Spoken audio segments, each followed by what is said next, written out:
Farming is full of sound. Tractors, shearing sheds, motorbikes. Noise is part of the job.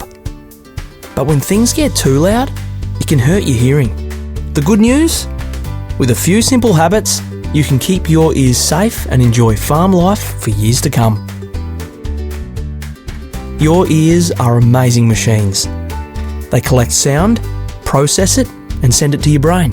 Keeping them healthy means you'll always hear what matters: stock in the yards, your mates in the ute, and your favourite music. Different farm jobs have different noise levels. A tractor is around 90 decibels, a chainsaw about 100, and a shearing shed can push over 105. The louder the noise, the quicker your safe time runs out. That's why knowing when and how to protect your ears is so important.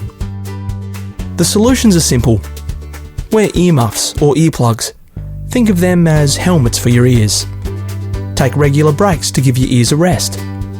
Step back from noisy gear when you can. Keep music at a safe level. Follow the 80-90 rule. 80% volume for no more than 90 minutes. And use a sound monitor app to check noise levels around you. By protecting your hearing now, you'll always enjoy the best parts of farm life. Clear conversations, warning shouts, and the everyday sounds that make our lives unique.